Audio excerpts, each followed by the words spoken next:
This is the Stephen A. Smith Show podcast. I'm Stephen A. Everybody, welcome to the latest edition of the Stephen A. Smith Show, coming at you as I love to do over the airwaves of ESPN Radio, 250 plus markets across the United States of America, plus ESPN Radio, Sirius XM style, channel 80. Number to call up as always is 888-SAY-ESPN. That's 888-729-3776. Got a question for you. Got a lot of stuff on my mind right now. I know I got NBA free agency to get into. Please don't get me wrong. I know I got NFL to get into with Tom Brady suddenly speaking Spanish, with Michael Bennett calling for a halt to national anthem protests, saying it's not necessary to take a knee anymore. That's another subject that I'll get into. But I got to admit to you, you know what I got on my mind right now? Please forgive me, ladies and gentlemen. Please forgive me. This is my own selfish purposes. Usually I'm about what you want. I'm about what you want, what you need, what matters to you, because I'm a man of the people. I'm a man of the people. But in this particular situation, damn it, I'm about me. Ladies and gentlemen, I got to admit to you, the New York Yankees are on my mind right now. And this is beautiful.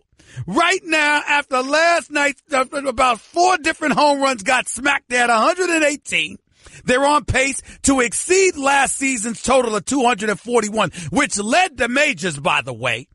And in baseball history, you got the Mariners, who smacked 264 home runs in 1997. That's an all-time record. You got the Rangers in 2005 that smacked 260. You got the Blue Jays from 2010 and the Orioles from 1996 that both smacked 257 home runs in the season. And, of course, the Orioles in 2016 when they smacked 253. The New York Yankees are on pace to handle their business with Stanton, with Judge, with Sanchez and the crew. They can pull it off. Now, me personally, I think when you're trying to win a World Series championship, pitching is what it's all about. I watched the Astros lose last night, their 12-game winning streak coming to an end, but I saw Verlander strike out more than 10 again. I'm very concerned because I think superior pitching beats superior hitting any day of the week. That's why the Astros are champions. And I look at their rotation led by Verlander, who's an absolute stud. And I have my concerns. But I will tell you this. I love what I'm seeing from the New York Yankees. I love when I see you out there swinging that hammer. I love when I see you smacking home runs all over the place. And I love the fact that it's happening as a team.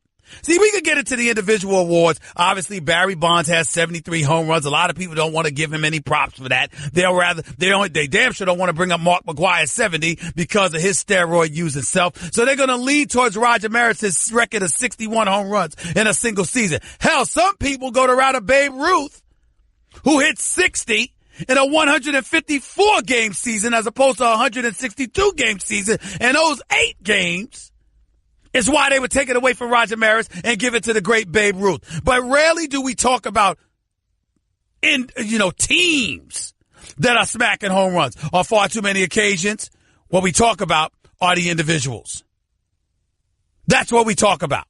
And all I'm saying to you right now is, as I watch the Yankees play ball this year and smack one home run after another, as impressed as I am, and as much as I'm salivating over the possibilities for them this season, 48-22 record, flat out balling, in first place in the American League East, Severino doing what he's been doing this year, I do have my concerns. And it's their pitching. That's what I'm paying attention to. This kid Torres handling his business. He's got 14 home runs. Gregorius has missed a share game, still got 14 home runs. Sanchez got 13 home runs. Even though I want that batting average to come up above 191, thank you very much. I'm looking at Judge with his 18 home runs. I'm looking at Stanton with his 17 home runs. And the fact that they're both batting over 250, I'm pleased. But I need more. And what I need is this rotation. Severino is special. Tanaka, yeah, you 7-2, 10-day disabled. I get all of that. ERA near 5. I don't like that. Don't like it at all. Sonny Gray, ERA's near 5.2. I don't like that. The only guys with decent ERAs, as far as I'm concerned, is Severino and Sabathia. So I'm paying attention to all of this stuff. I'm paying attention. 888, say ESPN. It's 888-729-3776. That's one point I wanted to get into. Here's another. You know, when we read the stories about what's happening with Kawhi Leonard and the San Antonio Spurs and what have you, let's keep our eye on the ball about what's really going on. Yeah, we've heard about mismanagement of an injury and mishandling of an injury, rather, and, you know, didn't like being questioned by Tony Parker and these guys in the team meeting as to whether or not he was really hurt or not. Did he really, really want to play for this team? We saw all of that. We truly did. But I think the part that we can't peel away from, the part that we really have to pay attention to, the part that is just unavoidable in so many respects, is that Kawhi Leonard just wants to be in L.A. My sources tell me he looked Greg Popovich right in the face and said, I want to be in L.A. I want to be in L.A. Period. End of discussion. That's where I'm at. Not that he said that period in the discussion part. I'm just trying to be quite frank and blunt. That's what he said. And if we're going to be honest about it, it shouldn't be a surprise. It's where he's from. He's confident he could get a contender there. I can tell you LeBron's camp is fully aware of what Kawhi Leonard wants to do, because that may play a role in deciding what LeBron James might do. These are all things that we have to pay attention to. It's not about anything else, ladies and gentlemen. It's about the fact that he wants out. And because he wants out and because he wants to be in L.A., you got to wonder what options. You got to really, really wonder what options the San Antonio Spurs may have available to them. You got to wonder about that. Can't be ignored any longer. It really, really can't. We got to get our eyes on the ball here. We got to pay attention to what's going on. We got to understand that, excuse me, this is just what it is right now. And what are you doing from there? We've been talking so much about Kawhi Leonard and the purple and gold. We might have forgot a little bit about the Clippers. DeAndre Jordan has a player option of $24 million. Could opt out. Austin Rivers has a player option on $12.6 million. He could opt out for a longer term deal. Okay? You got to look at it from that standpoint. They've got a team option on $5 million for Patrick Beverley. Ladies and gentlemen, that's $36 million right there. I apologize. Not $36 million. It's more like $41 million. Right there. You can always exceed the cap and go into the luxury to retain DeAndre Jordan, assuming he wants to stay, which I hear he does not. He'd rather be in Houston. So when Kawhi says he wants to go to L.A., how do we know it's the Lakers? We assume. We believe. We prognosticate. We weigh the pros and cons, and I tell you it's the purple and gold and it's Laker Nation. This is Kawhi Leonard we're talking about here. This brother could work for the CIA. He ain't got anything to say to anybody. It's as quiet as a mouse. We don't know what they're talking about here. We don't know whether they're talking about the Lakers or the Clippers. And why do I even bring up the Clippers and its relevancy? Because I'm thinking about Jerry West. That's why. I'm thinking about Jerry West and the magic he has willed. And if you're in the city of Angels, the city of Los Angeles, I got news for you. You're paying attention to that. Do you know why? Because he's Jerry West. That's why. He's a consultant. He's not making the decisions. The official responsibilities falls on the shoulder of owner Steve Ballmore, executive VP Lawrence Frank, former head coach of the NBA, and current head coach of the Clippers, Doc Rivers.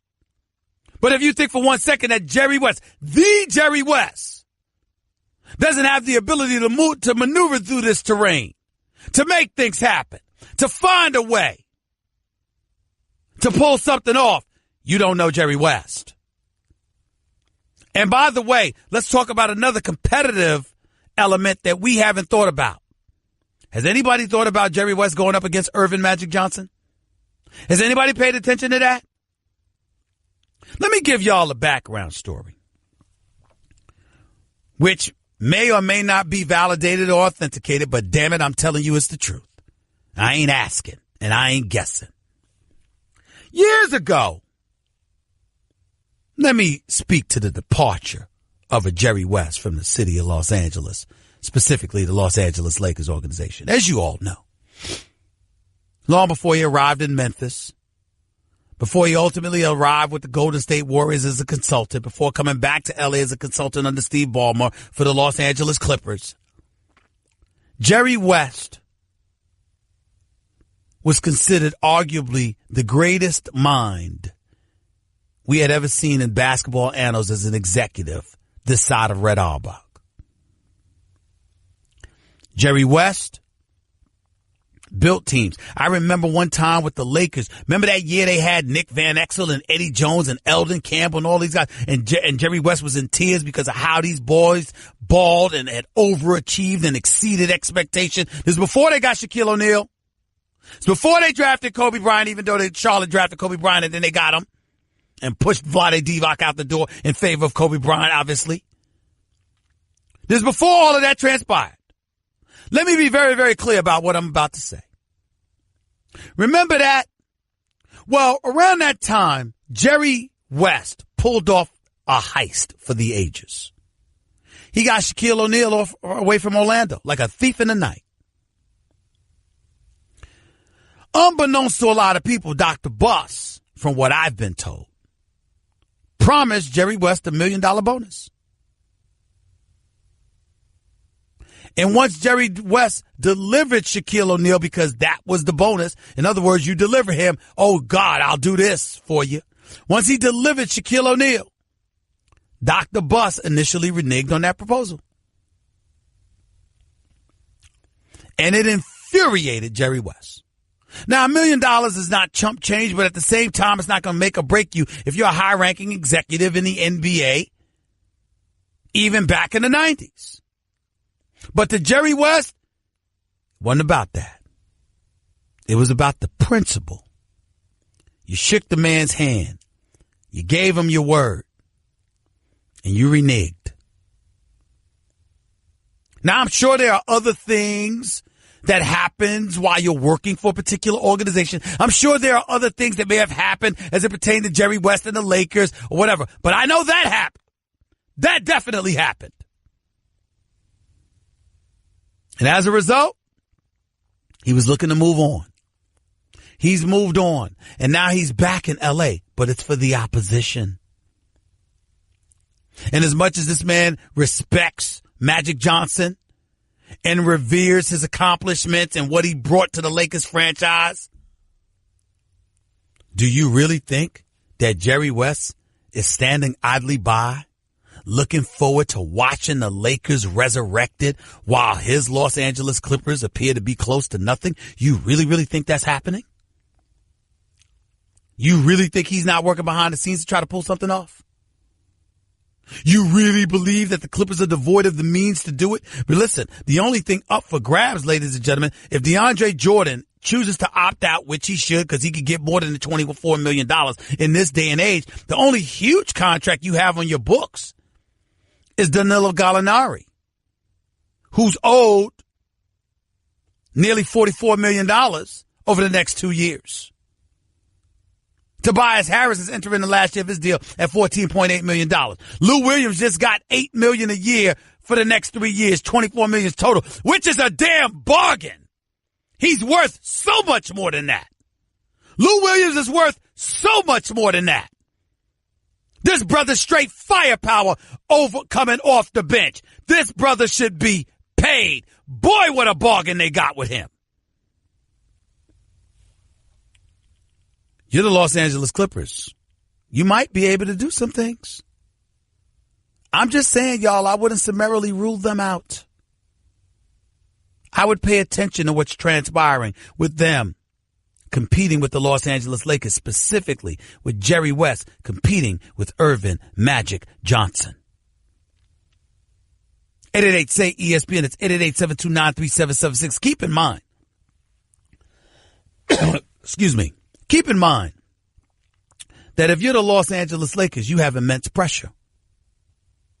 You're Irvin Magic Johnson, you have immense pressure. You're the Lakers. Got 16 chips, 16 banners, hanging in the rafters, champion. You got Irvin Magic Johnson as your president of basketball operations. You have the preeminent face in Lakers history in a lot of people's eyes, who is now running the basketball operations for the franchise. That has enough cap space to get 2 max players and has another superstar in this league who wants to come play for them. You're Irvin Magic Johnson. It can't get much better than this. It also won't get much worse if you don't get one of these guys, let alone 2 or 3. You got to get them. You got to find a way to pull something off. It's simply mandatory in this particular day and age. There is no way around it. 888-SAY-ESPN. It's 888-729-3776. Another thing I want to get to, because I personally think it's important to touch on this. Back to the Popovich-Kawhi angle from this perspective. Ladies and gentlemen, the time may have arrived to start at least contemplating that it might be in Greg Popovich's best interest to do things a little bit differently. I don't pretend to know the specifics of what transpired between him and Kawhi. I'll leave that up to the Adrian Wojnarowskis of the world. But I will tell you this. Kawhi Leonard is a different beast than what you're accustomed to dealing with in terms of the Tim Duncans, the David Robinsons, the Manu Ginobilis, Tony Parkers of the world. They all bought in. They were all perfectly fine with flowing along with the San Antonio Spurs traditional ways. Kawhi Leonard, whether it's because of his uncle, who's now representing him pretty much for the most part, whether it's because he's had an epiphany or whatever the case may be, Kawhi Leonard ain't flowing like that. That's not who he is. It doesn't mean that Popovich is wrong about anything. It certainly doesn't mean he did anything wrong to Kawhi Leonard. And I'm certainly not here to try to cast any kind of aspersions against the San Antonio Spurs organization, which has given us every indication that they have been nothing but first class for many, many years. Popovich's relationships with the players has been extraordinary and exemplary. Everyone respects him. Most, if not all of them, love him. And again, I feel an obligation to repeat, God bless him and his family for what he's going through, having lost his wife of over 4 decades just a couple of months ago. My heart goes out to that man, and my prayers and my heartfelt condolences are with him and his family and the Spurs organization. But it is important to recognize that Kawhi Leonard wants out. And we have to start asking the question as to whether or not the time has arrived for the Spurs to sort of modify their approach a little bit, because you're not dealing with Tim Duncan anymore. As Jeff Van Gundy has said on many occasions, coaches, successful coaches, are ones who have their stars buying into what they're selling. You cannot have a star on the opposite page of you, because if that happens, it hurts everybody. It hurts everybody. Your star has to buy in, because nobody's going to band together if the star is deviating from what the organization wants. It's not going to happen. That's just the way it is. And since Kawhi is different than Tim Duncan, and since he doesn't feel beholden to the Spurs the way Tim Duncan did, the way David Robinson did, and others, you got a different kind of beast that you're dealing with. And if you're Greg Popovich, who's to say you're going to want to? Remember when LaMarcus Aldridge was first coming to San Antonio? He needed a promise from Popovich that Popovich was going to stick around through the duration of his contract, because there were some murmurs as to whether or not Popovich would stick around. Then you got some of the troubles he had with Kawhi this year. Then you have players calling a players-only meeting with them confronting him, and Steven Jackson, a former champion with the Spurs, revealing to all of us publicly, there's no way that Tony Parker and Manu Ginobili and those guys would have done that thing, would have confronted Kawhi in that way, had it not been for Greg Popovich's blessing. And then after that, you have Greg Popovich. So if you have all of that going on, what is Popovich's temperament? How long is he for this? And when you got one of the top 3 players in the world who's playing for an organization that's been in the postseason 20 consecutive years, that have 5 rings to show to validate their greatness and their first-class stature as the gold standard of the NBA, arguably, and the man don't want to play for you, should that give Greg Popovich cause to pause? I think so. 888-SAY-ESPN is the number to call. Your calls on the Yankees, on NBA free agency, on Greg Popovich and Kawhi Leonard, and then some up next. And that's before I get into some NFL talk, by the way. You're listening live to the Stephen A. Smith Show, ESPN Radio.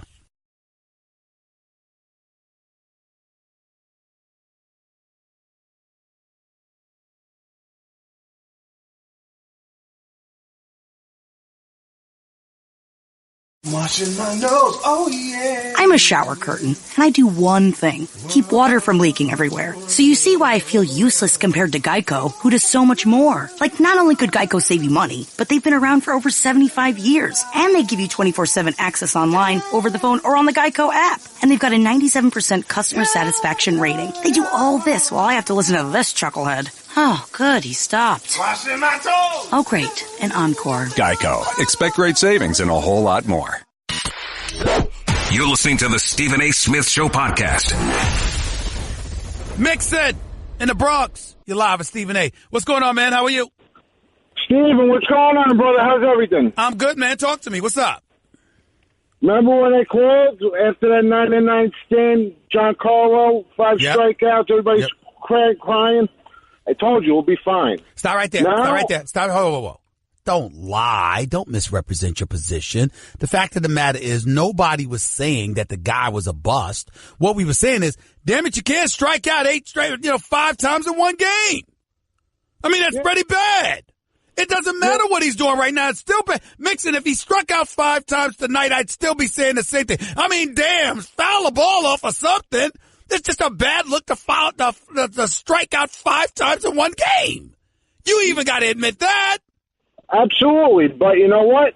This team, it's one guy after the other pick me up, and you know what? These young kids are amazing. Well, I will tell you this. That's all nice, good, and dandy. But damn it, I'm sniffing a World Series championship here. I'm worried about them damn Astros, okay? But I'm sniffing a world championship here, Mixon. And I'm here to tell you something right now, all right?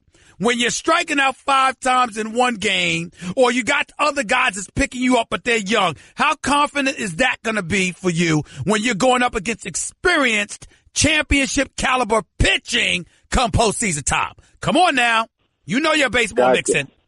Come on. Gotcha. All right, go ahead, buddy. So I'm really hoping Scott Perry and these guys get it together, and you know what? I hope they stick true. Don't trade this pick. Because you know what? Next year is going to be a wash again. And hopefully we're in the top 3 next year. Okay. For the, and you know what? Kyrie, Kawhi, all that. I don't want to hear about it until they're free agents. I don't want to trade anything because you know what? That's just going back to the same old. All right. Let me stop you and ask you a question. Right now, when you look at the Knicks, Mikal Bridges out of Villanova, Trae Young out of Oklahoma, Michael Porter Jr. out of Missouri, even though he only played 3 college games because he was supposedly injured with the back and the hip stuff. I ask you this question. Which one would you take if they all fell to you? I like this kid Sexton, but I would say Bridges. Okay. I like Sexton a lot out of Alabama. I'm a fan of his, and I'm not a fan of Ntilikina. So that might be the route I would go to. He just got to work on his J. Okay. I appreciate it, Mixon. Thanks a lot, buddy. Appreciate the call. Let's go to King in Los Angeles. You're live with Stephen A. Talk to me, King. What's going on, my man, Stephen A? So how are you? I don't want to misquote you, but are you saying that the Clippers pose a threat to the Lakers, as in getting Kawhi Leonard? I just want to make sure I'm correct on that. I'm saying to you that anything is possible with Jerry West. The fact that Jerry West is a figure in that organization, I don't underestimate anything. That's what I'm trying to say. Okay, well, from my understanding, Kawhi has, from last night's meeting, he told Popovich to his face, I'm not sure if this is verbatim, but he prefers the Lakers over the Clippers. Now, yes, he said he wants to go. He said he wants to go to Los Angeles and preferably the Lakers, but he wants to be in Los Angeles. I just said, okay, but what if that can't be pulled off, but the Clippers can? What you gonna do then? Turn down returning to L.A.? I don't know, but go ahead.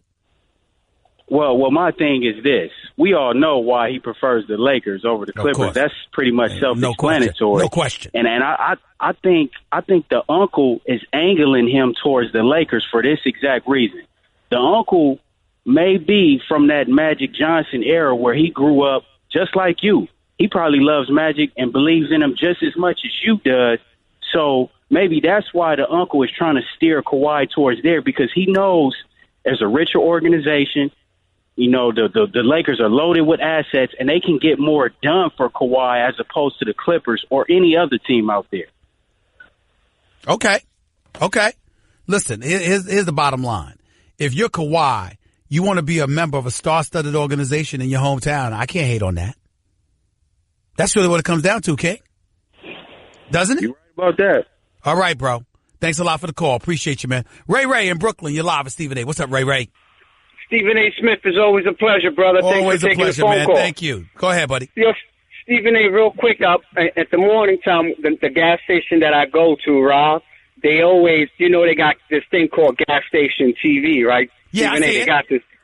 Stephen A. Smith, I'll be pumping gas. I'm not looking at the screen, but all of a sudden you hear, oh, Stephen A., right? It's 5:30 in the morning.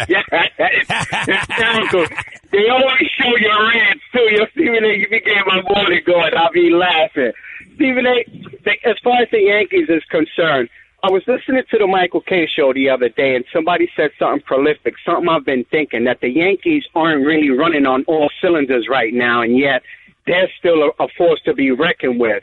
Okay. They mentioned about the Red Sox being on all cylinders right now, and the only way they can really go is down unless they do some changes as it pertains to pitching or whatever. My question to you is this, Stephen A. Smith. How far you think, as a Yankee fan, we are? What do you think 2 pieces, 2 moves you can make right now on the Yankees got to solidify us? I think you need an ace the caliber of Verlander. I don't know who that is. I wish you could get a Max Scherzer from the Nationals. I would love for something like that to happen. I just want somebody the caliber of Verlander in that rotation with Severino and those boys. And I would give anything if the Yankees, despite how loaded they are, if they got somebody like Mike Trout, which won't happen. Yeah, but if you're asking me for my fantasy, I would tell you a Scherzer and Trout. Yeah, that should put us right over everything, right? That's right. Because here's my thing with the Yankees. I don't care what I'm seeing from them as prolific hitters. I have no doubt that the Yankees going to show up. They're going to be there. I at least expect a trip back to the ALCS this year. No question about it. Not trying to deny it or anything like that. Here's my issue, Ray. At the end of the day, when I'm looking at you, right, it doesn't even matter to me what I'm seeing from their hitting, but their pitching.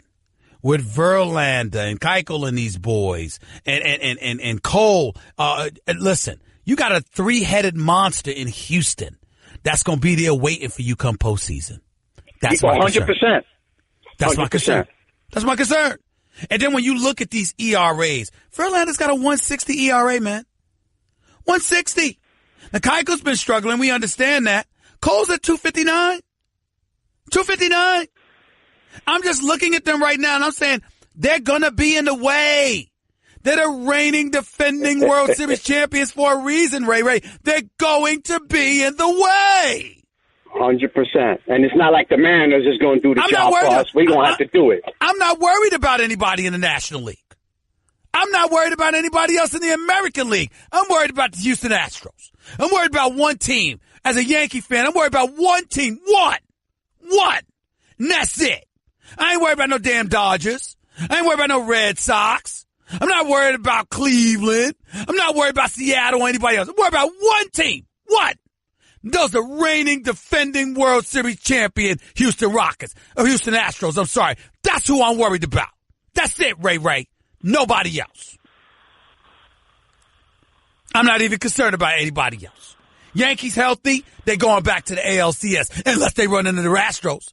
They going to the World Series unless they run into the Astros. They win in the World Series, damn it, unless they run into the Astros. That's where I'm at with it. That's just where I'm at with it. Appreciate you taking the phone call. Thank you, brother. Thank you. One love. Thank you. Appreciate it. Thanks so much. 888-SAY-ESPN. That's 888-729-3776. More of your calls on NBA free agency, on the Yankees, on Kawhi Leonard. Plus, we'll get into a little NFL action in a minute. Tell you why Tom Brady speaking Spanish. Come on, Esta! Back with more in a minute with Stephen A. on ESPN Radio. Guess what? You're in the middle of the Stephen A. Smith Show podcast. Damn it, I mean it! Hour number 2. I'm going to have two-time Masters champion on this show, the one and only Bubba Watson. Actually, he's going to come on and talk a little NBA action with us, too. Not just golf. He's a big-time NBA fan. Looking forward to hearing his thoughts about all the stuff that's going on in free agency, what he saw during the NBA Finals.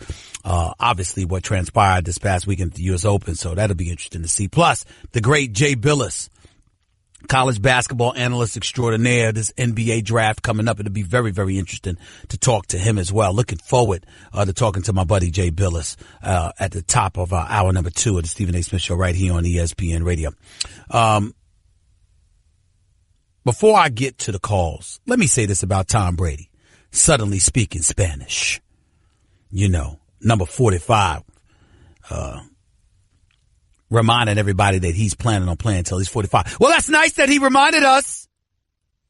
Seemed to deviate from that a little bit for a little while.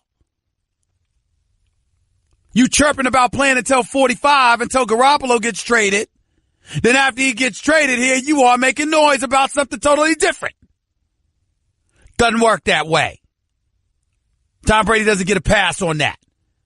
We should hear 45 out of your mouth every damn day. Because the Patriots gave up Jimmy Garoppolo so you could be secure in your position. Not that you don't deserve it. 5-time champion, just finished throwing for 500 yards in the Super Bowl. At age 40, you big time. But damn it, they did it. Don't want to hear about you retiring now. Better plan on staying your behind around for the next 4 seasons. But he's clearly trying to control the narrative. He didn't like the publicity he got for saying that he's closer to retirement. And that is what it is.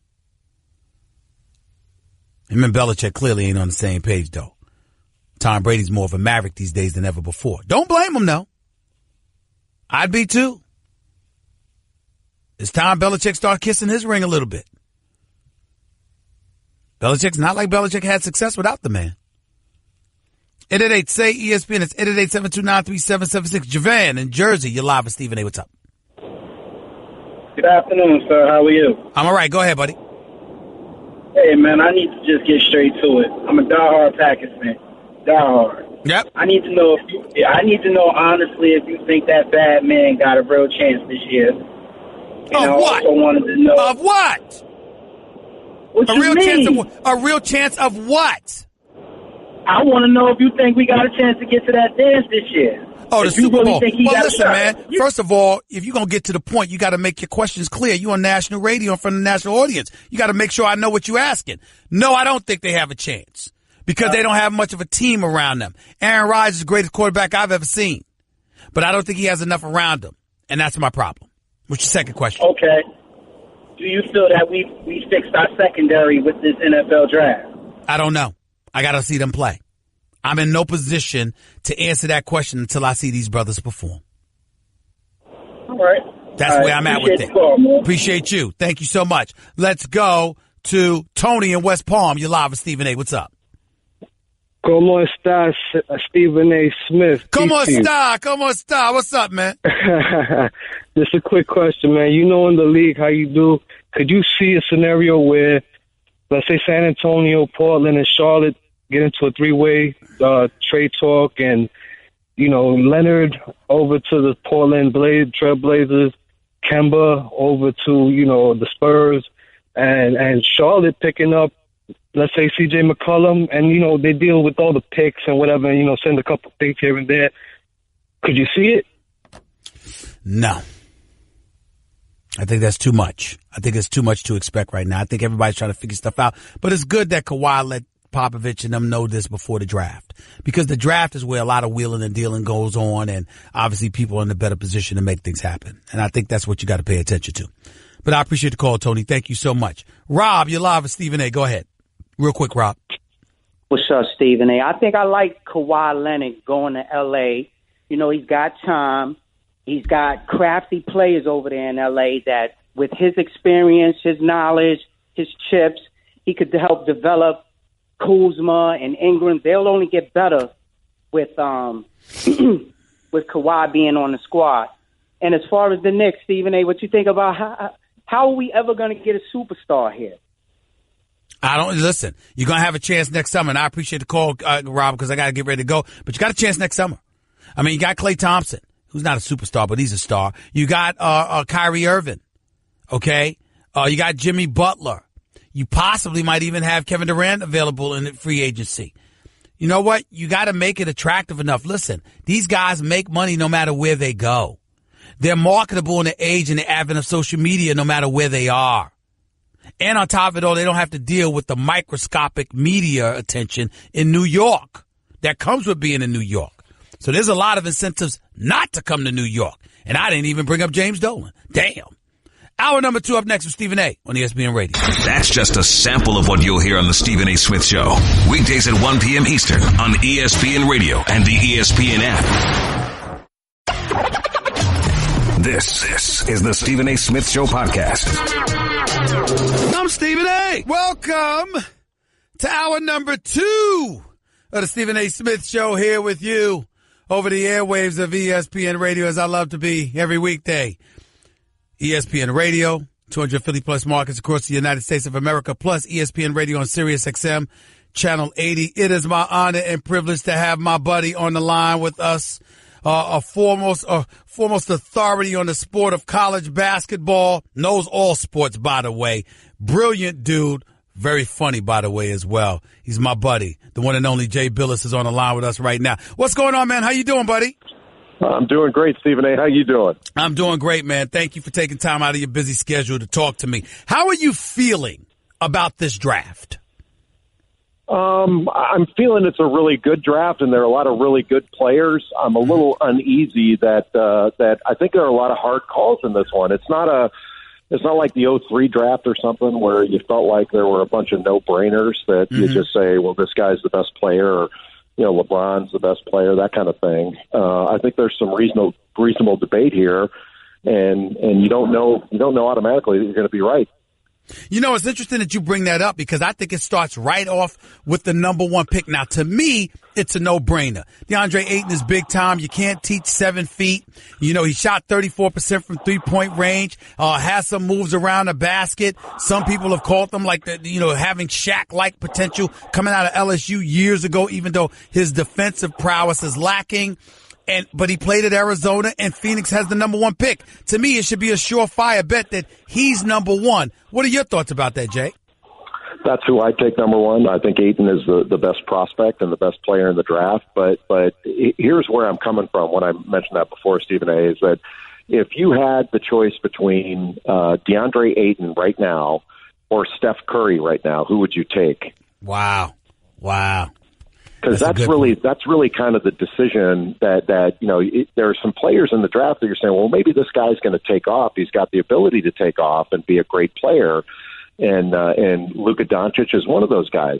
So I've been listening to a lot of my colleagues, and I think they're right in saying, well, wait a minute, if the game's changed and it's more of a perimeter-oriented game, why are we sort of thinking about this from an athleticism and length perspective and size like we have in the past, when when it's more of a skill game now, and there's more of a premium on that. Well, I think that's really a fair point, and something that I probably have to change the way I'm looking at this. Well, Jay, let me throw this out at you and give you something to think about. Obviously, the game was significantly different back in the 80s, but I remember Michael Jordan going 3rd overall in the same draft that Hakeem the Dream Olajuwon was picked number 1.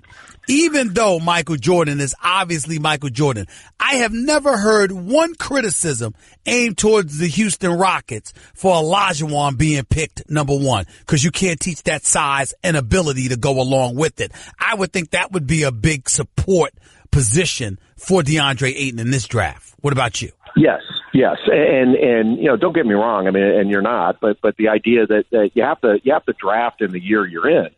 So this year there are a bunch of big guys at the top of the draft, and just because big guys haven't been valued quite as highly in the last few years because of the way the game's changed, doesn't mean you turn your back on DeAndre Ayton and say, well, I'm going to take Colin Sexton or Trae Young.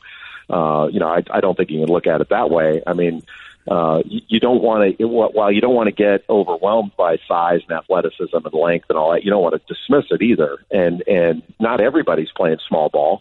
And Ayton is going to. I think he's going to be a great player. Marvin Bagley III is going to be a great offensive player. He's going to be hard to deal with in the NBA because he's going to have more space. It's more of an up and down game. He can really run. I think he's going to continue to stretch out his range as a shooter. He's not a great free throw shooter, but and hopefully he'll figure it out on the defensive end. But there are a bunch of players in this draft that I think could wind up being really, really good. And even getting down to sort of the middle of the first round or later in the first, like Jerome Robinson from Boston College might be the most complete offensive player in the draft. And I'm a big fan of Aaron Holiday out of UCLA. He's small, but that dude can play. And so we might wind up in 5 years looking back on this draft saying, man, this thing was upside down. How did Aaron Holiday get taken 20th when he was really the 6th best player in the draft or something? Who knows? But there's a lot of value in this draft that we may not see clearly until another 2 or 3 years. The great Jay Bilas right here with Stephen A. on ESPN Radio. Everybody, I mean, when you saw the picks line up, Phoenix gets the number 1 pick, Sacramento gets the number 2, etc. First thing people were thinking was Ayton, and then they went to Luka Doncic, and they were talking about he would definitely be the number 2 pick overall. Now we're hearing he might slide to as low as 4th or 5th in the draft. What do you know about this kid? What can you tell us about his game and what kind of consideration he's worthy of? He's the most accomplished European teenager ever. There's nobody that's played at that level and played as successfully at this age. He became a pro at, I think, 13 when he signed with Real Madrid, and he's legit. He's the real thing. He can really play. He's not like a superior athlete. He's not going to out athlete anybody in the NBA. But he can hang with anybody, and with his skill level, his vision, his passing, his ability to score, he's got great size. He's got basically the complete package outside of being able to tear the rim down in a dunk contest. But I don't think the game requires that right now from a player like him. I think you can make an argument for him as the best overall player in the draft. Who does he remind you of, Jay? Who does he remind you of? I've always been terrible at the comparison game, but one of my colleagues brought up at a meeting today, Mike Schmidt said that he compares favorably sort of size and athleticism wise to Joe Johnson. And Joe Johnson had a long and productive career in the NBA, except I think he's a better playmaker with the ball than Johnson was, sort of better handler passer. Johnson was a heck of a shooter scorer. But when Joe Johnson came out of college, there were a lot of question marks about him as to how tough he was, and he proved that he was more than tough enough. He's had a great NBA career. Jay Bilas right here with Stephen A. on ESPN Radio. Trae Young is obviously another intriguing name, and averaging 28 a game in college. I can't ignore that, Jay. That's a sensational thing to do, no doubt about it. Although he did have an up and down season, and there was sometimes, particularly in tournament play, where he didn't see, I'm talking about conference play, he didn't seem as strong as he did at other times. What are your thoughts about Trae Young, and what do you think would be the ideal fit for him in this upcoming draft? I'm a Trae Young fan. I think he's going to be really good. Look, he's not a great defender. He's small. He's kind of slight of build, but so was Steph Curry, and that's been and I'm not saying he's going to be as good as that, but that's kind of the comparison, and I think it's a fair one. That if you look at the numbers that Trae Young put up this year at Oklahoma, it compared favorably to Steph Curry's junior year at Davidson. And if you compare them when they were both 18, 19, and they were both freshmen, Young comes out the winner. And Trae Young did something this year that nobody's ever done. He led the country in scoring and assists in the same year. And I don't think that just happens. And Stephen A., I don't. Not that this is the be all and end all, but one of the things, like I remember that Davidson team that Curry played on very, very well. I live in Charlotte, right down the road from Davidson. I watched them play a lot. Went to some of their practices, and one of the things that I remember is that Steph Curry's teammates were better than Trae Young's teammates. Like he actually played on a better college team, and Trae Young carried a much bigger load as far as the responsibility that he had on every play than I think Steph Curry did, even when he was a junior, sophomore. So that's not an excuse for some of the sort of as you put it, the ups and downs that he had. But his ups were pretty up, and if you assume or presume that his shot selection is going to get better as he gets older, and he'll do a better job with that. When he took good shots, he made a really high percentage of them, and so I think he's legit. I do worry a little. Is he going to get bullied on the defensive end a little bit? I think smaller guards make it at a higher rate now than they did 10 years ago. But I'm a fan. I do think Colin Sexton from Alabama, I have him rated a little bit ahead of. That's where I'm going. That's where I'm going, Jay. I'm saying if you're the New York Knicks or somebody like that, and you have an opportunity to get a Trae Young or a Colin Sexton out of Alabama being coached by Avery Johnson, who's a longtime NBA coach, which direction do you go in? That's going to be the most difficult question for somebody who's going to take a guard is how do you value Colin Sexton versus Trae Young versus Shai Gilgeous-Alexander of Kentucky, who's bigger, longer, a little bit more athletic. Well, he may not be more athletic than he's not more athletic than Colin Sexton, but maybe more athletic than Trae. And then how do you value a guy like Aaron Holiday? He's probably further down in the draft. You take Holiday. I don't think he'd enter into the equation in the top 10, but I think Shai Gilgeous-Alexander probably would. So it's, to me, it's probably those three. And that's going to be a tough call because I think Colin Sexton does some things better than Trae Young does. He's not as good of a passer, but he's better attacking the basket. He's better in transition. He's more athletic. He's longer. He's better defensively. He's not the shooter, but I do think he's going to become a better shooter. The thing that I like about Sexton is he's the most competitive kid in the draft, I think. At least he's right there. There's nobody more competitive than he is, and I think he's going to work to get better. And he shoots. I don't have numbers in front of me, but I think he shoots 78% from the free throw line, and that means he's going to become a better shooter. You're talking about Sexton? Sexton, yeah, he shoots a good percentage, so I think he'll be a better shooter. I think he can improve in that regard. You know what? One of the other guys I wanted to talk to you about is this guy, Michael Porter Jr. Now, listen, I know he's a big-time player coming out of high school. He only played 3 games at Missouri last year. Back and hip injuries because of it. That's why he didn't play. But you've got folks saying that, you know what, if he's at number 8, Cleveland's going to grab him. They've got to grab him, et cetera, et cetera. What is it about Michael Porter Jr., good or bad? Talk to me about this guy. What don't we know about him? The only thing we don't know about him is his health. Porter Jr. was the number 1 player in his class before Marvin Bagley reclassified, and he is actually regarded higher than DeAndre Ayton in high school. Wow.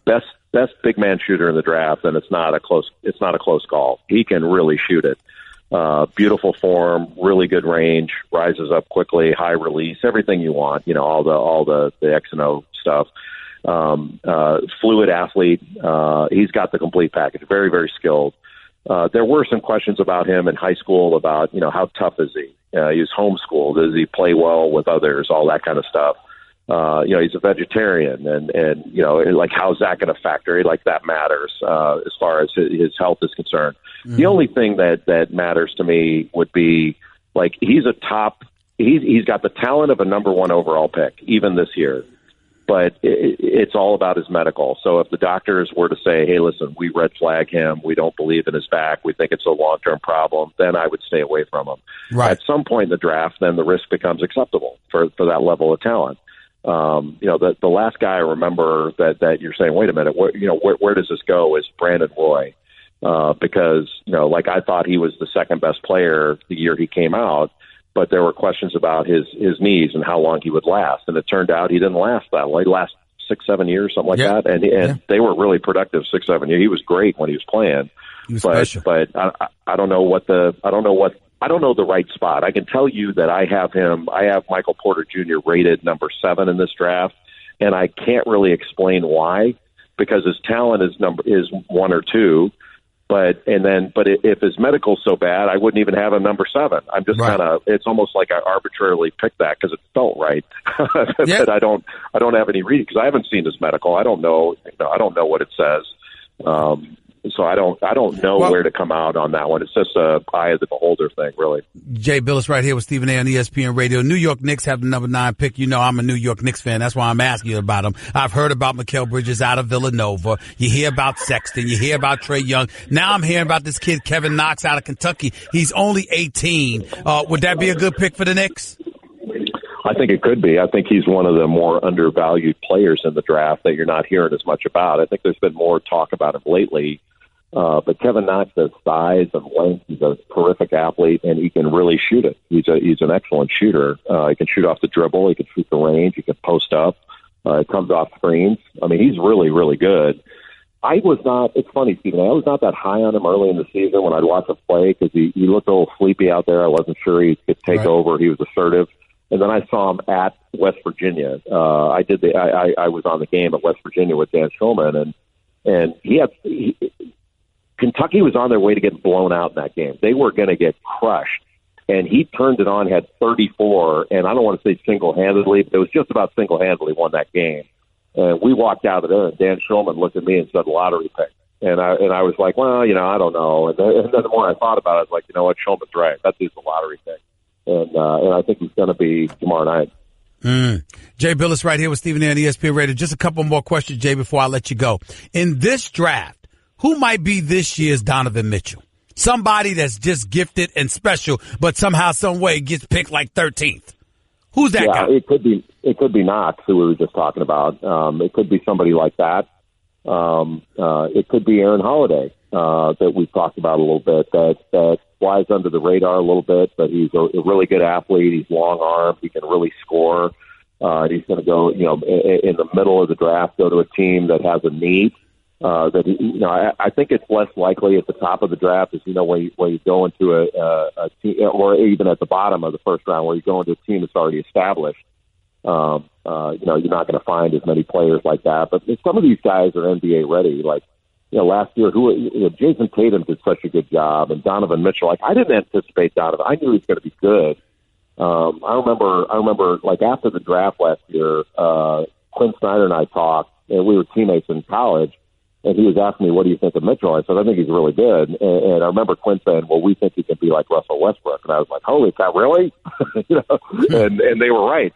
He can be that way and was that last year. So they saw something in him that not everybody else saw. And that's really what this draft is all about is finding somebody that you really like and believe in that you think can play and letting them go do it.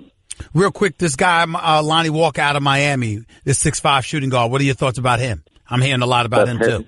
Yeah, best hair in the draft. He's from Reading. He's from Reading, Pennsylvania. Okay. Just the sweetest kid you're ever going to meet. I think rather than watch play video games or something, he's watching Animal Planet. And great kid, really smart. He can shoot it. He is very, very athletic. Hit a few game winners this year. Needs to refine his game, needs to be able to put it on the deck a little bit more, but he's got a ton of athleticism and a ton of ability, and I think it's going to be a very good player. I've got him ranked around 13 or 14, but you could see him, being in the 20s. You could see him being 12. There's all kinds of ways he could go. He had a knee injury early in the year that kind of set him back, and so he was a little bit slow to show exactly who he was, but the second half of the season, he performed at a really high level for Miami, and I think has a chance to be a really, really talented, really good player in the long run. Now, Jay, you don't just know college basketball, you know basketball. So I'm going to ask you a question, put you on the spot a little bit. If you had your druthers, where would you like to see LeBron James playing next season in the NBA? Well, growing up in Southern California, I wouldn't mind seeing him with the Lakers. I was a huge Laker fan growing up. But, you know what I'd like to see, Stephen A., honestly, is I'm so glad that I grew, that I've been alive in the age of, like, I lived through Jack Nicklaus and Tiger Woods. I lived through Michael Jordan and LeBron James. And I'm really grateful to have covered LeBron when he was in high school and been able to watch him all these years. And I don't want this to sound Pollyanna, but I would like him to do what makes him happy. Like, he's given 15 years in the league, and he gave all those years to Cleveland, sort of his hometown, brought him a championship that they've never had. He has been exemplary in his behavior. He's been exemplary in his professionalism. There is nothing to complain. The only thing you could possibly reasonably complain about with LeBron is to say, well, I didn't really like the decision thing. He shouldn't have been on TV for that. That's it. Everything else he's done exactly right. And I'd like to see him do what he wants to do and have, if it's even possible, have people go, you know what, he deserves it. Because I don't know of any player in the league that's more deserving of doing what he wants to do than LeBron James. You know, I've said this to people on many occasions, and I want to see if you agree with me about this or not. You know, usually you got to be, you're chronicling something. It's like me, I love soap operas, so I'm like, listen, the stars are gonna live, but when they get shot, you're still watching. I mean, the bottom line is you got to record the stuff and chronicle stuff as it's going on. But make no mistake about it, when you talk about a guy like LeBron James, you got to be thankful that you've had the opportunity to watch him all of these years. And the greatest thing he's given us, more so than his greatness on the basketball court, is that knowing the greatness and knowing the responsibility that comes along with it, he's never cheated us. He's never Not cheated once. us. He shows up. That's what best athlete I've ever seen. Best athlete in anything. I think he may be the best athlete that's ever lived. I mean, he's an amazing. He's like a machine, but I know he's not. Just an amazing player, amazing guy. You don't have him over Jordan as a player, though, do you? I'm not ready to go there yet. Okay.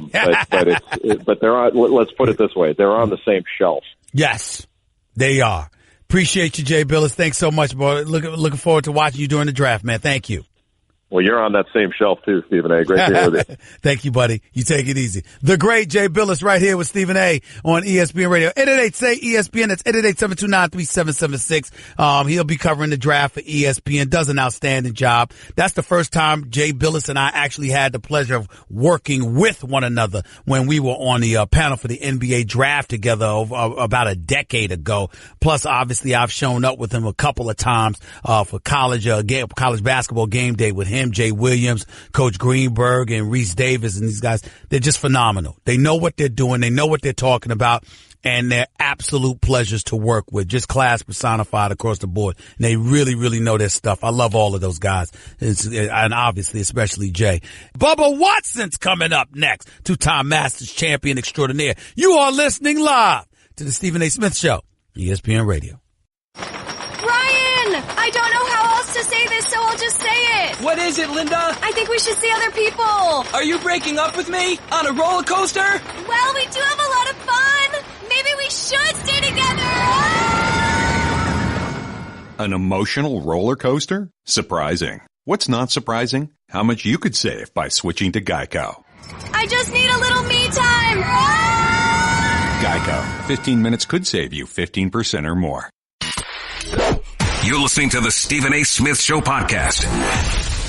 Welcome back to the Stephen A. Smith Show right here on ESPN Radio. It's my honor and privilege to have my next guest on the line. He is a two-time Masters champion, joining us on behalf of the Travelers Championship, which takes place this weekend at the TPC River Highlands. I'm talking about the one and only Bubba Watson. He's on the line with us right now. Bubba, how are you, buddy? How's everything? Oh, everything's good, man. Thank you. Thanks for having me on, man. Man, it's a pleasure. It's my honor to have you on, sir. I know you didn't, I'm not starting off on a bad note, but I want to get this out of the way. I know you didn't make the cut at the U.S. Open, after finishing fifth at this year's Masters. How difficult was the course at Shinnecock? Talk to me about that for a second, because I've heard so much about that. Yeah, no, it was very difficult. Obviously, I missed the cut. So, but the fairways were generous for a U.S. Open. The rough was the U.S. Open, so it was very difficult. You know, it was one of those with the iron play. Your iron play needed to be pretty crisp.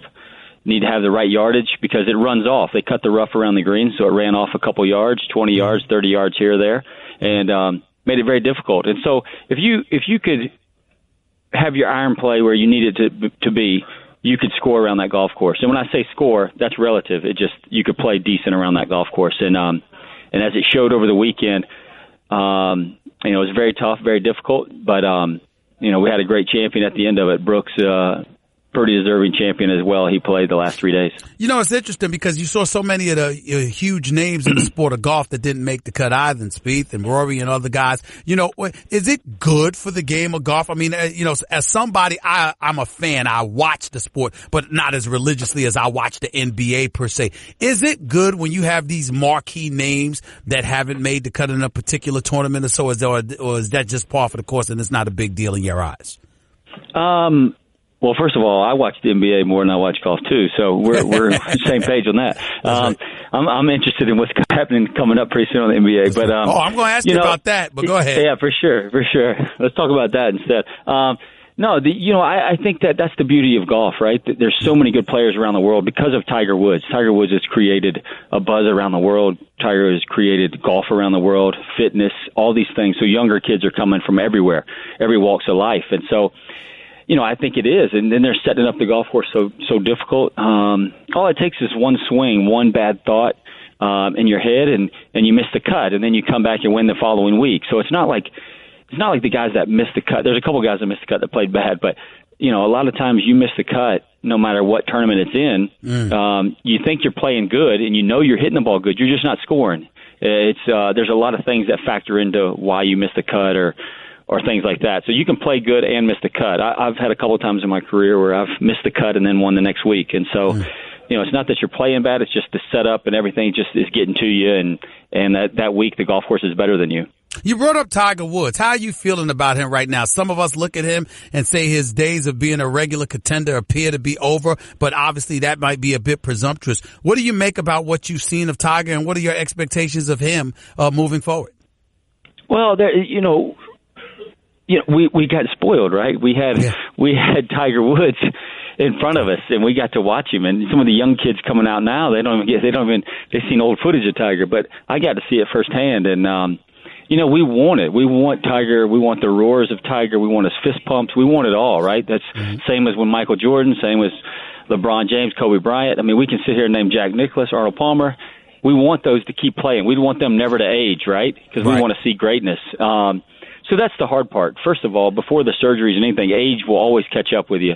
And then when you're talking about his injuries, that's going to help him or hurt him, you know, a little bit quicker than age, right? And so, you know, we still have the dreams and hopes that we see somebody win the Masters older than Jack, right? Jack, I think, was, 46 when he won? I think so. I think it was 46, 47, I remember correctly. Right. Well, and so we want to see Phil. We want to see Tiger. We want to see that fist pump again. We want to see that big smile, shots that nobody can do. We want to, and that's what we're all hoping for. We're dreaming for. But to get back to where he was in 2000, I don't see it. But now to win, to be dominant, to be a good player, to be number one on the tour player of the year, yes, I can see him easily doing that. But to get to where 9 wins in a season and like his worst finish was like third that year is weird. Right. You know, it's just I don't think we're going to see that, but we can still see him be FedEx Cup champion, Masters champion. We can still see that, you know, here and there. But Bubba, what do you see in terms of the next Tiger winning? Because I'm talking box office appeal. Is there somebody that could ultimately end up being that kind of iconic figure in the world of golf, that you can see that happening down the line because of their personality, because of what they bring to the table, not just on the course of play, but also just the iconic figure that he ended up becoming? Do you see that happening for the sport of golf in the near future? Well, you gotta take into the consideration of his background, right? His culture, his background, where he came from, his dad and his mom, everything about him, right? Yep. It's something we've never seen. It's the Williams sisters in tennis, right? I mean, you can't. How do you produce that? You know, I guess a guy from China, you know, that would make it even crazier, right? I mean, because we just haven't had that in golf. And so, when you look at it from that angle, I don't see it right now, but I see 10 to 15 guys that can make one hero. Does that make sense? Because there's so many young guys right now that they're battling back and forth. You got Ricky one week, you got Jordan Spieth one week, you got McIlroy, you got P. Reed, you got Brooks Koepka, you got Justin Thomas. I mean, all of those. I mean, you got 8 wins in a row, and then they can battle again. So it's you can. There's so many avenues to go, and right now we're searching for that Kobe Bryant after Michael Jordan. We're searching for that LeBron James, that Kevin Durant. But with all that good talent, there's a lot of stories and a lot of things that we get to see and witness, and not just one guy this time. It's multiple of guys. We're talking to two-time Masters champion Bubba Watson right here with Stephen A. on ESPN Radio. How are you feeling about your game going into the Travelers Championship this weekend? Let me ask you about that. I love it. I've been playing well, and if you look at my the history of my career, played well at the Masters. I've got 2 wins already this season. U.S. Open always beats me. So that's nothing new to me. I'm not down on my game by any means because the U.S. Open won. I'm looking forward to it. I've won twice here at the Travelers, so I'm looking forward to the challenge. And the field's the strongest we've ever seen it, playing with McIlroy and Justin Thomas the next 2 days. So it'll be great conversations, and I can try to beat these young kids, show them how to do it. Absolutely. Before I get into my basketball questions, because yes, I'm about to ask Bubba Watson a little bit about basketball, I got to ask you about this whole Phil Mickelson rules violation. Was too much made of that? Was too much made of that in your estimation? I missed the cut, so I wasn't paying attention. I'll be honest. I'm watching. You know what? I'm pulling for Iceland in soccer right now at the World Cup, so that's what I'm focused on. But truthfully, yeah. I mean, it's one of those things we've seen. People get frustrated, and for me, listen, if I would have made the cut, that could have been me. So I might be glad I missed the cut, so nobody could see me chase after a ball and slap it. So. No, I mean, I think, it's one of those things. We just have a camera on certain guys all the time, so you always see things, but we got to fill airspace. You know how that works. And so they got to write some stories. But no, Phil Mickelson is a great champion. There's no reason to down Phil what he's done for charity dollars and what he's done for the game of golf is quite amazing. So one hiccup is not that big a deal. Now, Bubba Watson, you and I met at the NBA Finals. It was a pleasure meeting you, sir. First of all, I imagine that you were as disappointed as I was that it ended up in a sweep because I like the thrill of sports. I would have preferred the 6 or 7 game series with a bit more suspense. Nevertheless, it is what it is. What are your thoughts now as you look at this, as you look back on this NBA season? What are your thoughts about where LeBron James should end up going, sir, if you had your druthers? Well, if he called me up and asked me for my advice, I would say stay in Cleveland, just because of what he means for Cleveland, what he means for Akron, what he means for that whole state.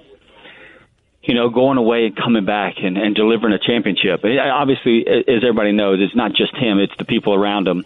But he said he wanted to deliver a championship, and he did it. He put the team on his back. Look at this year. This year was scary. It looked like they might not make the playoffs, and they did some in-house changing, and they traded some people away, and somehow he got better. This is the first time he's ever played every single game, never set out. He got better. His numbers all around the board were better, so I'd like for him to stay in Cleveland just to show that city some love and what they've showed him love over the years. But from the other aspect, I wanted something besides a sweep. But Kevin Durant, look at that firepower they have. Yep. And I think when those contracts end, as we know, when those contracts start ending and agents get involved, that team's going to break up probably pretty quick. But it was nice to see him. Nice to see him do that. And Kevin was lights out those games in Cleveland. I can see where LeBron could go a lot of places, but I don't want him to. LA, me as a fan. Yeah. Right, me as a fan. Houston, we can see that where they could fit. Some people can move and go to L.A., and he could go to L.A. But, again, like I said, if he was calling me, because he moved from Miami back to Cleveland, I moved from where I was back to Pensacola, Florida. I say, if he can go back home, I'm mature enough to go back home and help my city just like he is. And so, I got you. I used him as an example for me to go back home to help a city, to be a part of a city that I was born and raised in. So, you know, I love what LeBron's doing, but I really wish he would stay. You know, again, if he's asking me, but the NBA, it's so appealing right now. I love it. My wife played in the WNBA. I can't wait to see what happens in the draft and where people are going. Bubba Watson, honor and a privilege to talk to you, buddy. Thanks a lot, and all the best to you, and good luck moving forward, okay? You take care of yourself. All right, thanks a lot. Thanks for having me again. Thank you. The one and only Bubba Watson, two-time Masters champion, joining us on behalf of the Travelers Championship, which takes place this weekend at the TPC River Highlands. He was right here with Stephen A. on ESPN Radio. 888-SAY-ESPN. That's 888-729-3776. By the way, ESPN Radio is presented by Progressive Insurance, with insurance for cars, home, boat, motorcycles, RVs, and commercial vehicles at 1-800-PROGRESSIVE and Progressive.com. More of the Stephen A. Smith Show. More of your calls. More NBA talk. More NFL talk. The list goes on and on. You're listening live to your boy. Don't touch that dial. Back with more in a minute. Guess what? You're in the middle of the Stephen A. Smith Show podcast. Damn it, I mean it! Let's go to George in Jersey. You're live with Stephen A. What's up? How you doing, Stephen A.? Big I'm fan. Good. Thank you. I've heard everybody say, you know, every other team for LeBron James except one team, and I think it would serve him and the NBA good. The Washington Wizards. He can go play with John Wall and Bradley Beal, and that would get under the skin of Kevin Durant, because that's his hometown. I think it would be great for LeBron to go to Washington. Well, listen, I think that would definitely put Washington over the top in the East, assuming they get a bench.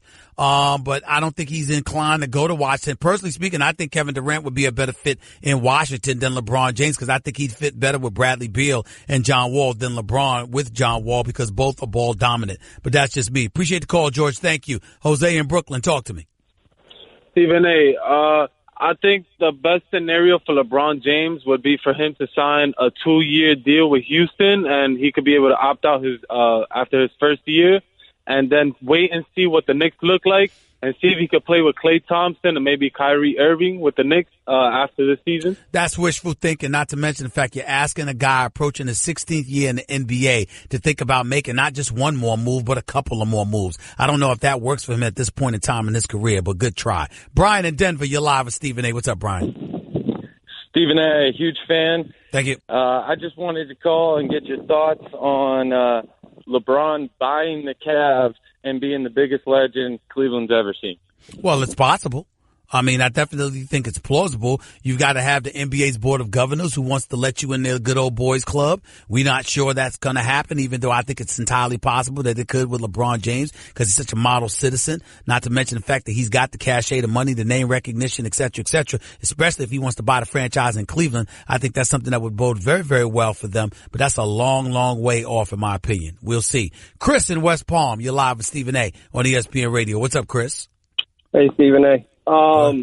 What is preventing the Los Angeles Clippers from relocating out of Los Angeles and joining the professional bandwagon? I don't know. I really don't know. I personally believe that the Clippers should leave Los Angeles. I think that the Los Angeles Clippers should move out of the city. Even though they've got some fans, the bottom line is they'll never be Laker Nation. LA is Laker Nation. I personally wouldn't mind Steve Ballmer taking the Clippers and moving the team to Seattle. I think Seattle deserves a basketball team again. I would love to see them get a basketball team again. I know Memphis wants out of Memphis and they would move to Seattle. Who knows what would happen there, but I would love to see a team in Seattle. I'd even like it if the Clippers were in Anaheim or something, somewhere near Yorba Linda or something. It wouldn't bother me one bit, as long as they're not in the city of LA, trying to share space with the Lakers. I don't like it at all. It doesn't make much sense to me, but that's just me. I got to get on out of here for the day, but I'll be back in 22 hours. You're listening live to the Stephen A. Smith Show, ESPN Radio. Thank you so much. I got a lot to talk about NBA free agency. The NBA draft is tomorrow night, so we'll be heavily on the NBA draft tomorrow. Stick around. Don't touch that dial. Until then, peace and love. That's just a sample of what you'll hear on the Stephen A. Smith Show. Weekdays at 1 p.m. Eastern on ESPN Radio and the ESPN app.